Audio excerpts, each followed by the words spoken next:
is gravity? You have no idea. Okay, next question. Wow. No, here's the difference. We can describe gravity. Okay. We can say what it does to other things.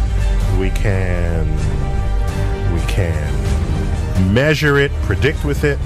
But when you start asking, like, what it is, I don't know. Einstein, in an Einsteinian answer, we would say gravity is the curvature of space and time. And objects will follow the curvature of space-time, and we interpret that as a force of gravity. That's probably the best answer I can give to a what is gravity question, or why is there gravity. That's the best I can do there. I think that's a good start.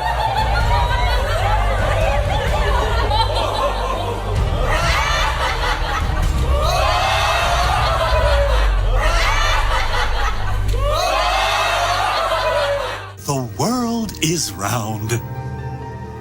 What? You know how everybody believes the world is flat, like a pancake? Well, they're all wrong. The world is actually round, like an orange. The world is an orange. And? And? Well, that's it. It's a great idea. It's one of my best ones. Yeah, but what kind of orange? Is it a navel or a juicer? What? Look, just sleep on it. In the morning, the idea will come to you again, and you won't even remember where you got it. Get it? Got it. Good. I must say, I really thought you'd catch on to this a little quicker, Copernicus. What? My name's not Copernicus. I'm Charlene Sinclair. You're not Copernicus? This isn't 16th century Poland? Oh boy, I screwed up. How do you brainwash? You repeat the same thing over and over again. You know, if somebody's resisting the concept, if you keep fucking repeating it, they'll incorporate it in their brain. Since you were a kid, you've seen this image. But you've never seen it from that point of view. But your brain has three-dimensionalized. Oh yeah, that's the Earth. How? Through repetition. Well, let's just all get on our hands and knees and wait for a scientist or an astronaut to come along, or Neil deGrasse Tyson to come along and bestow upon us their knowledge. Now, as you can see, this is the evolution meter, and I've put God, the creator of everything, on the right side, and evolution on the left. I won't change my mind, because I don't have to, because I'm an American. I'm dug in, and I'll never change. Mac, look, you're wasting our time.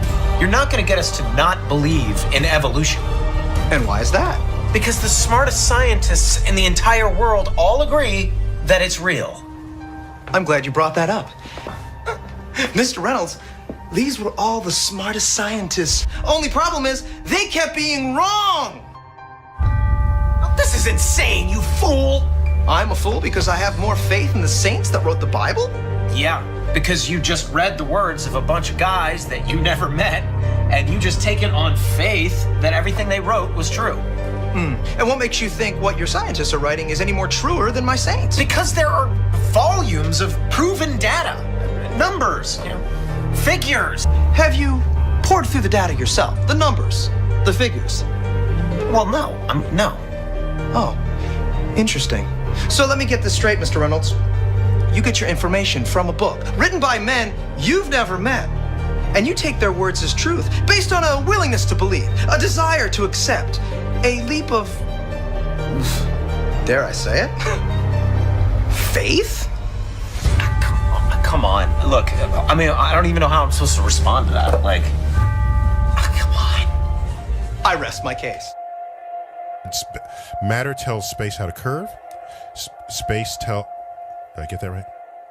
The science community is ignoring a lot of the things that we're looking at, and so normal people are going out and doing experiments. And one of the experiments has turned up an amazing fact that we've not been told, and it destroys the whole idea of this heliocentric system, and that is the moon.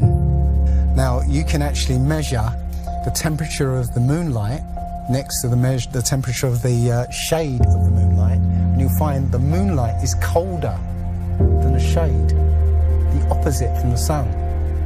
So the moon is throwing out its own light, and that light is the opposite from the sun. Now, that tells you that it's not reflecting the sun's light. It's producing its own, and its light is different from the sun's. So, you know, the scientific community have not told us this, yeah, because they won't tell us this because it destroys this idea that the sun is, you know, is lighting up the moon. Everyone knows, like, if you're in sunlight, it's colder in the shade, right? So if it's 100 degrees in the sun, it's 90 degrees in the shade. You go to the moonlight, like, especially in a full moon, especially if it's high in the sky, the moon is its own independent object. It is not reflecting the sun rays. The sun is its own object. Also, you know, about the same size, which is, you know, again, coincidentally, you know, why the moon fits so perfectly in front of the sun during an eclipse. We always thought it was coincidence that even though it was 400 times farther away, that it was also exactly 400 times less diameter, which is why it fit. And the other weird thing about the moon, which everyone thinks, oh, it's just a coincidence, is that we never see the other side of it. It's constantly perfectly rotating, so we only see one side of the moon. Exactly one side. It's not like we have like a quarter of a degree every 5 years or half a degree here and there. It's always the same side. There are no coincidences when it comes to this system. It was deliberately built, but I think it was deliberately built to be detected. And I think we were naturally supposed to figure this thing out maybe as late as the 1970s, but the government figured it out first, and they have been spending a heck of a lot of money trying to keep it a secret.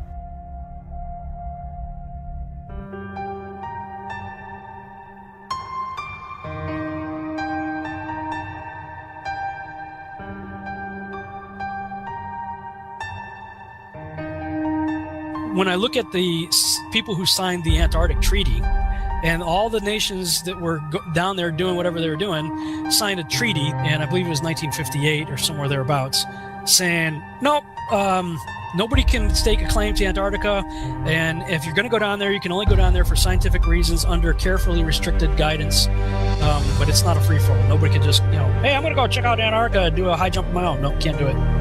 It's the only treaty that's you know, all these countries have signed and never broken and completely agreed on. It's the only one. You know, what treaty is there that everybody's agreed on? We're being kept away from it for a reason. You know, they have some scientific bases there, yeah, and literally it's controlled by the military because they don't want you finding out what's beyond. During 3 voyages lasting 3 years and 8 days, Captain Cook and crew sailed a total of 60,000 miles along the Antarctic coastline, never once finding an inlet or path through or beyond the massive glacial wall. So the other question is, well, how come ships don't go off the sea if it's flat? How come ships don't fall off the edge? Well, here's why you don't fall off the edge. It's a 200 to 300 foot high wall that is the border that Scripture says is keeping everything in. Nothing's going past that. Because they don't want you finding out what's beyond.